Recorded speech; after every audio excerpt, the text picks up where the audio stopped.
দূরপাঠে আপনাদের সঙ্গে আছি আমি অতসী সেন। দর্শক, দূরপাঠে কিন্তু আমরা প্রতিদিনে আপনাদের সামনে নিয়ে হাজির হই বিভিন্ন ধরনের কোর্স, যে কোর্সগুলোর আসলে মূল লক্ষ্য থাকে যাতে করে আপনারা হতে পারেন ঘরে বসেই দক্ষ এবং সক্ষম। আজও তার ব্যতিক্রম নয়। আজও আমরা নির্ধারণ করেছি একটি কোর্স, যে কোর্স সম্পর্কে আমি আপনাদের জানিয়ে দিতে চাই। যেটা আসলে আজকের বিষয় সেটি হচ্ছে যত্নে বাচক সবুজ, এবং মূলত যে বিষয়টি নিয়ে আরও একটু ভিতরে আমরা আলোচনা করব সেটি হচ্ছে ছাদ বাগানের পরিচর্যা। এবং এই পুরো বিষয়টি আসলে আমাদেরকে বিস্তারিত জানাবার জন্য আমাদের সাথে রয়েছেন একজন অতিথি। আমি পরিচয় করে দিতে চাই। আমাদের সঙ্গে রয়েছেন আহসান রনি, তিনি পরিচালক গ্রিন সেভার্সের। আপনাকে স্বাগত জানাচ্ছি দূরপাঠে। আপনাকেও ধন্যবাদ। দর্শক, আপনাদের আরও একটি বিষয় জানিয়ে দিতে চাই যে আমাদের অনুষ্ঠানটি কিন্তু এই মুহূর্তে আপনারা তো দেখতে পাচ্ছেন দেশ টেলিভিশনের পর্দা অর্থাৎ টিভি সেটের পর্দায়, কিন্তু এই মুহূর্তে যারা টেলিভিশন সেটের সামনে নেই তারাও কিন্তু আপনাদের সামনে আমাদের সাথে যুক্ত হতে পারেন অনলাইনে। আমাদের অফিসিয়াল ফেসবুক পেজ দেশ টিভি এন্টারটেনমেন্টে আমাদের অনুষ্ঠানটি কিন্তু লাইভ স্ট্রিমিং হচ্ছে, সেখানে কিন্তু আপনারা আমাদের সাথে যুক্ত হতে পারেন। আমি আর কথা বাড়াবো না, আমরা চলে যাচ্ছি সরাসরি কোর্সে। আহসান রনি, আসলে যত্নে বাচক সবুজ মূলত আমি যতটুকু ভাবছি আপনি আসলে কি পরিবেশ নিয়ে কাজ করছেন কিনা, গাছ নিয়ে কাজ করছেন কিনা? জি নিশ্চয়ই, গাছ নিয়ে কাজ করছি এবং আজকেও গাছ নিয়েই গল্প শোনাবো। তো আসলে আমরা গল্প শুনতে চাই, আসলে গল্পের শুরুটা কিভাবে আপনি শুরু করছেন সেটি জানতে চাই। প্রথমেই জানাতে চাই নগরের গাছ নিয়ে, এবং নগরে গাছের মেলা বসেছে সেই তথ্যটিও জানাতে চাই দর্শকদের, দেশ টিভির দর্শকদের জন্য। প্রতি বছর এই সময়টাতে ঢাকার যে চিনমৈত্রী সম্মেলন কেন্দ্র তার ঠিক পাশেই পুরাতন বাণিজ্য মেলার মাঠ, সেখানে বেশ ঘটা করে গাছের মেলা বসে। জাতীয় বৃক্ষ মেলা এবার শুরু হয়েছে, জাতীয় বৃক্ষ মেলা 2025। এটি শুরু হয়েছে বেশ সপ্তাহ দুয়েক হলো, গত মাসের জুনের 25 তারিখ শুরু হয়েছে এবং চলবে এই জুলাই মাস অবধি। জুলাইয়ের 25 তারিখ পর্যন্ত এটি চলমান থাকবে এবং অনেকগুলো স্টল, প্রায় অসংখ্য স্টল, নানান রকম বাহারি গাছের পসরা বসিয়েছে তারা এই মেলাতে। শুধু যে এই মেলায় এসে আপনি গাছে কিনতে পারছেন তা না, আপনি গাছের জন্য প্রয়োজনীয় অন্য অন্য উপকরণগুলো কিনতে পারছেন। মাটি, সার, টব থেকে শুরু করে গাছের যত্ন পরিচর্যার জন্য নানান রকম টোটকা, ওষুধপত্র, সার, যন্ত্রপাতি সবকিছুর সন্ধান মিলবে এই মেলাতে। তার মানে ঢাকার বুকে একটি জমজমাট গাছের আসর বসেছে। তো যেটি এই তথ্যটি যেমন গুরুত্বপূর্ণ, পাশাপাশি এটিও গুরুত্বপূর্ণ যে যারা সারা বছর ধরে এই বৃক্ষ মেলার জন্য অপেক্ষা করেন তাদের জন্য এই সময়টি আসলে অত্যন্ত আনন্দের। এটি একটি মিলন মেলার মতো। যারা ভাবছেন যে আপনারা এবছর থেকেই শুরু করবেন আপনার একচিলতে জায়গাকে সবুজে সাজাতে, বা আপনার বারান্দা বা আপনার ছাদগুলোকে আরেকটু সবুজে রাঙিয়ে তুলতে, তারা কিন্তু চাইলে এই সুযোগটি নিতে পারেন। কারণ সেখানে আসলে আপনি দেখে শুনে বুঝে নানান রকম গাছ থেকে আপনার পছন্দ অনুযায়ী আপনি গাছ নির্বাচন করতে পারেন এবং অনেকগুলো স্টল ঘুরে আপনার পছন্দসই দাম ঠিক করে আপনি গাছ কিনতে পারেন। এবং পাশাপাশি শুধু এটি না, আরেকটি দারুণ সুযোগ এবার যুক্ত হয়েছে এই বৃক্ষমেলা 2025। সেটি হলো যে ঢাকা উত্তর সিটি কর্পোরেশন একটি স্টল দিয়েছে, তারা সেটিকে বলছে যে বৃক্ষ সেবা কেন্দ্র। কেউ যারা নতুন বাগানি, যারা চিন্তা করছেন এইবারই প্রথম বৃক্ষ মেলায় যাবেন, যে কিছু গাছ কিনে এনে ঘর সাজাবেন, তারা প্রথমেই ঢো দিতে পারেন ঢাকা উত্তর সিটি কর্পোরেশনের সেই বৃক্ষ সেবা কেন্দ্র স্টলে। কারণ সেখানে প্রতিদিন 4টা থেকে 8টা পর্যন্ত এক্সপার্ট, বাংলাদেশের স্বনামধন্য এক্সপার্টরা বসছেন। আপনি চাইলে ফ্রিতে তাদের কাছ থেকে আপনার ঘরের জন্য, বারান্দার জন্য, ঘরের ভেতরের জন্য, ছাদের জন্য, কোথাকার জন্য কোন গাছটি উপযোগী, কোন গাছটি যত্ন কিভাবে করবেন, কোন গাছের দাম কেমন হতে পারে, কোত্থেকে কিনতে পারেন, আনুষঙ্গিক কী লাগতে পারে, এর বিস্তারিত প্রেসক্রিপশন আকারে আপনি চাইলে বিনামূল্যে সংগ্রহ করতে পারেন। পাশাপাশি উত্তর সিটি কর্পোরেশন থেকে একটি বইও তারা উপহার দিচ্ছে। যেহেতু সরকারের একটি উদ্যোগ, আমি এই প্রোগ্রামের মাধ্যমে সেটিও জানাতে চাই। নিশ্চয়ই আমার স্ক্রিনে একটা বই আমি দেখানোর সুযোগ নিচ্ছি। ঢাকা উত্তর সিটি কর্পোরেশন যেটি প্রকাশ করেছে, এই বইটি বৃক্ষমেলায় এবার বিনামূল্যে দিচ্ছে এবং 36 পৃষ্ঠার এই বইটিতে ছাদ বাগান এবং বারান্দা বাগানের উপর, বিশেষ করে নগর সবুজায়নের উপর বিস্তরভাবে উল্লেখ করা আছে। যে কেউ চাইলে এই বইটি ফলো করে চাইলে একটি সুন্দর সবুজ আঙ্গিনা আপনি তৈরি করতে পারেন আপনার সামান্য জায়গাতেই। তো অনেকগুলো তথ্য দিলাম, এবার বরং আলোচনায় আসি যে আমরা কিভাবে, যারা আমরা গাছ কিনছি বা যারা এবার বৃক্ষমেলা থেকে গাছ ইতিমধ্যেই কিনেছি বা যারা এখন কেনার পরিকল্পনা করছি, তাদের পরবর্তী কার্যক্রমগুলো কি হতে পারে সেটি নিয়ে কথা বলবো। তো সেই কথা বলার প্রথম ধাপেই আমি ছাদ বাগানকে গুরুত্ব আনতে চাই। কারণ আমরা জানি যে ছাদ বাগান শব্দটি যতটা জনপ্রিয় হয়েছে, বিপত্তিও তৈরি করেছে। কেন? এটার কারণটা আসলে কি? অনেক ধন্যবাদ।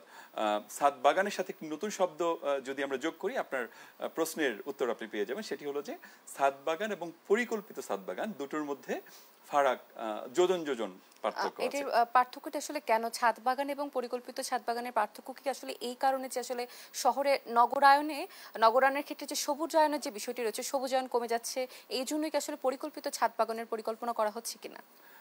অনেক ধন্যবাদ, আপনি অনেকটাই প্রশ্নের উত্তরের কাছাকাছি যেতে পেরেছেন। আমি আরেকটু যোগ করতে চাই আপনার সাথে। সেটি হলো যে ছাদ বাগান যেহেতু একটি ছাদের ভবনের ঠিক টপ লেয়ারে করা হয়, সেখানে অনেকগুলো ঝুঁকির বিষয় থাকে, অনেকগুলো নিরাপত্তার বিষয় থাকে।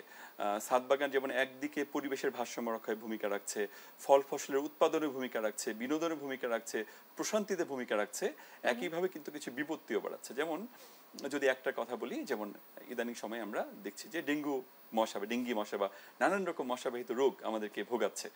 এটি কিন্তু একটি, যদি সেই বাগানটি পরিকল্পিত না হয়, তাহলে কিন্তু এটি একটি মানুষের জন্য ঝুঁকির কারণ হতে পারে। ওই ভবনে যারা বসবাস করছেন তাদের জন্য কিন্তু একটা ঝুঁকির কারণ হতে পারে। আবার যদি সেটি সেই ছাদ বাগানটি অপরিকল্পিত হয়, সেখানে যদি ছাদের প্রপার লোড ক্যাপাসিটি ম্যানেজমেন্ট না করে, যদি সেটি বিবেচনা না করে যতটুকু ভার বহনে সক্ষম তার চেয়ে বেশি ভার সেই ছাদে দেওয়া হয়, তাহলে সেটি কিন্তু ঝুঁকি বাড়াতে পারে, ভেঙে পড়তে পারে।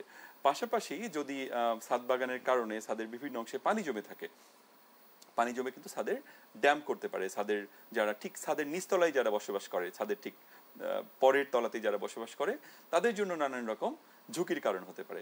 এরকম শুধু তাই না, অপরিকল্পিত ছাদ বাগানে নানা রকম পোকামাকড়ের আক্রমণ হতে পারে, যেটি আসলে যে উদ্দেশ্য ছাদ বাগানে সেটিকে ব্যাহত করে। কাজেই আমরা আজকের আলোচনায় এটি জানবার চেষ্টা করব যে আমরা যখন একটা প্রাণ বা একটা গাছ ক্রয় করছি, কিনে আমার ঘরে আনছি, আমি সেটি ধারণ করবো যে আমি একটা প্রাণ ঘরে আনছি। সেই প্রাণটিকে যদি যত্নে লালন না করতে পারি, তাহলে সেটি কিন্তু বিভিন্নভাবে বিপত্তি বাড়াবে এবং সেটি আমাদের জন্য একটি আনন্দ বিলাসের জায়গায় জঞ্জালে পরিণত হবে। কাজে কিভাবে, কোন প্রক্রিয়ায় আমরা সেই গাছটিকে ফুলে ফলে সুশোভিত করতে পারি, গাছটি থেকে আমার পরিবেশের জন্য সুবিধা নিতে পারি, আমার বিনোদনের সুবিধা নিতে পারি, আমার খাদ্যের যোগান নিতে পারি, সেই বিষয়গুলো নিয়ে আমরা আজকে আলোচনায় আগাতে থাকবো। যত্নে বাছুক সবুজ, এই যে প্রতিপাদ্যটা আসলে নির্ধারণ করা হয়েছে, এই প্রতিপাদ্যটা যদি আপনি একটু বিশ্লেষণ করতেন দর্শকদের জন্য। অনেক ধন্যবাদ। এই শহরে বৃক্ষের রোপণ হয়, কিন্তু ভালোভাবে বৃক্ষের লালন হয় না, যেটি খুব গুরুত্বপূর্ণ। একটা গাছ একটা প্রাণ। মানুষ যেমন কথা বলতে পারে, তার চাহিদা জানাতে পারে, তার সমস্যা জানাতে পারে, গাছের কিন্তু সেটি জানাবার সুযোগ নেই। তাকেও কিন্তু বেড়ে উঠতে হচ্ছে, তাকেও কিন্তু ফল দিতে হচ্ছে। একটা প্রেগনেন্ট উমেন বা মাদার যেভাবে তার জীবন ধারণ করেন, তিনি যেভাবে তার জন্ম দান প্রক্রিয়াগুলো সম্পন্ন করে পৃথিবীতে জনসংখ্যা কি বলে যে এই যে বৃদ্ধিতে অবদান রাখছে, গাছও কিন্তু একইভাবে কি করছে, ফল ফসল উৎপাদনের মাধ্যমে এই ফল ফসলের বৃদ্ধিতে ভূমিকা রাখছে। কাজেই আমরা যখন একজন প্রেগনেন্ট উমেনকে যে প্রক্রিয়ায় যত্ন পরিচর্যা করে যখন তার সেই প্রক্রিয়াটা সম্পন্ন করা হয়, গাছের ক্ষেত্রে কিন্তু একই রকম। এই শহরে অনেকগুলো এলাকা আছে যেগুলো গাছের নামে। ইন্টারেস্টিংলি খেয়াল করবেন যে কলা বাগান, কাঁঠাল বাগান, হ্যাঁ, এরকম লিচু বাগান, আমতলা, জামতলা, ধানমন্ডি, কমলাপুর, হ্যাঁ, এরকম শুধু কি ফলের নাম, এই যে আমি বলছি আপনাকে জিগাতলা, তালতলা, তাই না, তারপর আপনার এরকম প্রায় 17টা এলাকা আছে, আমি হিসাব করে দেখেছিলাম। এই প্রত্যেকটা এলাকায় কিন্তু কোনো না কোনো গাছের নামে ধারণা করা হয় যে একসময় এই এলাকাগুলোতে সেই গাছের আধিক্য ছিল, সেখান থেকে জনশ্রুতির মাধ্যমে এই নামগুলো কি পরিচিত পেয়েছে।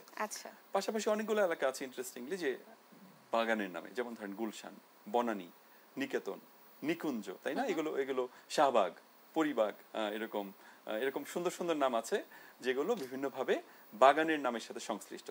তার মানে এই শহর কিন্তু একটা সময় কিন্তু গাছপালা পরিবেষ্টিত ছিল। আমরাই আমাদের নগরায়নের কারণে, আমাদের নগর জীবন যাপনের কারণে গাছ কেটে আমরা বাড়ি বানিয়েছি, বিভিন্ন রকম স্থাপনা বানিয়েছি। আমরা আমাদের অন্য যে অ্যামিনিটিস গুলো, সেগুলো পূরণ করার জন্য নানান রকম স্থাপনা তৈরি হয়েছে এবং এর সাথে পাল্লা দিয়ে গাছপালাও কমেছে। এবং আশঙ্কাজনকভাবে মানুষ যত বেড়েছে, মানুষের জন্য অন্যান্য যোগাযোগের ব্যবস্থা তৈরি করতে হয়েছে।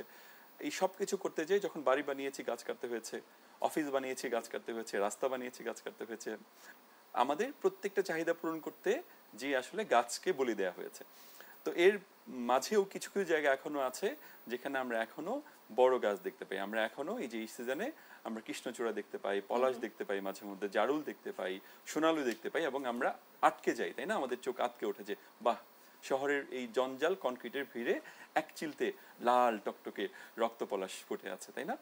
এগুলো কি করে? আমাদের বিমোহিত করে, আমাদেরকে আকৃষ্ট করে, আমাদেরকে প্রকৃতির প্রতি আরো বেশি নিবেদিত করে।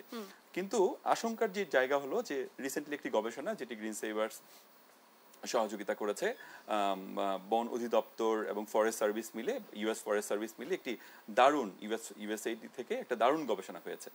সেটি হলো যে ঢাকা শহরের গাছের গণনা, ঢাকা শহরের ঠিক কি পরিমাণ গাছ আছে, কত মানুষের বিপরীতে কতগুলো গাছ আছে, কোন এরিয়াতে কতগুলো গাছ আছে, আর কি পরিমাণ গাছ দরকার হতে পারে, এই গাছ যে গাছগুলো এখনো বেঁচে আছে এগুলোকে কিভাবে এদের আয়ুষ্কাল বাড়ানো যায়। এক্ষেত্রে আপনার কাছে আসলে জানতে চাই দর্শকদের জন্য যে আসলে এই এই যে গবেষণা থেকে আসলে কি বের হয়েছে, আসলে ঢাকা শহরের কোন এলাকায় সবচেয়ে বেশি গাছ আছে এবং কোন এলাকায় আসলে গাছের আধিক্য সবচেয়ে কম?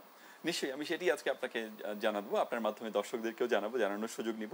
সেটি হলো যে ঢাকা শহরে যদি মোটা দাগে বলার চেষ্টা করি, প্রায় সব মিলিয়ে জনসংখ্যার বিপরীতে 7জন মানুষের বিপরীতে মাত্র একটি গাছ আছে। আসলে কতগুলো গাছ থাকা উচিত একজন মানুষের বিপরীতে? আসলে কতগুলো গাছ থাকা উচিত? একজন মানুষের সারা জীবনের জন্য যে পরিমাণ অক্সিজেন দরকার হয় এবং যে পরিমাণ কার্বন তিনি তার বায়ুবলয়ে ছেড়ে দেন, এর যে ব্যালেন্সিং বা ভারসাম্য, এই ভারসাম্য বিধানের জন্য একজন মানুষের সারা জীবনে প্রায় 7 থেকে 8টি বড় গাছ দরকার হয়। সেটি একদম উল্টে দিয়েছে এই শহর। এই শহর কি করেছে? এই শহর প্রতি 7টি মানুষের বিপরীতে মাত্র একটি গাছ রেখেছে। আচ্ছা, তার মানে আমরা আসলে যেখানে আমাদের একজন মানুষের বিপরীতে 7টি গাছ থাকবার কথা, সেখানে 7জন মানুষ আমরা একটি গাছ নিয়ে আসলে কাড়াকাড়ি করছি, এবং সেই গাছ আসলে আমাদের 7জন মানুষের অক্সিজেনের যোগান দিতে হিমশিম খাচ্ছে। এবং শুধু তাই না, সেই গাছগুলো ভালো নাই। এই শহরের গবেষণা বলছে যে পুরো শহরে প্রায় 13 লাখ গাছ আছে, বড় গাছ আছে। 13 লাখ সংখ্যাতে কিন্তু সংখ্যাতে হিসেবে খুব বেশি না, এত মানুষের বিপরীতে 13 লাখ গাছ খুবই কম। আসলে এই যে গাছের পরিমাণ এত কমে যাচ্ছে, এতে করে দেখা যাচ্ছে যে আমাদের অক্সিজেনেরও একটি সংকট দেখা দিতে পারে, কার্বন ডাই অক্সাইড অক্সিজেনের একটি বিষয় থাকে। সেক্ষেত্রে আসলে ঢাকার মানুষকে একটা সময় গিয়ে স্বাস্থ্য ঝুঁকিতে বা মৃত্যু ঝুঁকিতে পড়বে কিনা? নিশ্চয়ই, এবং সেটি বলবার চেষ্টা করছি যে এই যে গাছগুলো এখনো বড় আছে, এখনো আমাদের চোখে দেখায় মনে হচ্ছে এখন অনেক বড় বড় গাছ আছে, আশঙ্কার জায়গা হলো এই গাছগুলোর আয়ুষ্কাল কমে যাচ্ছে। একটা গাছ যেটি ধরেন 100 বছর বাঁচবার কথা, যেটি তার ইকোসিস্টেম সার্ভিসে অনেক দিন ধরে অবদান রাখবার কথা, সেটি তার সক্ষমতা হারিয়ে ফেলছে।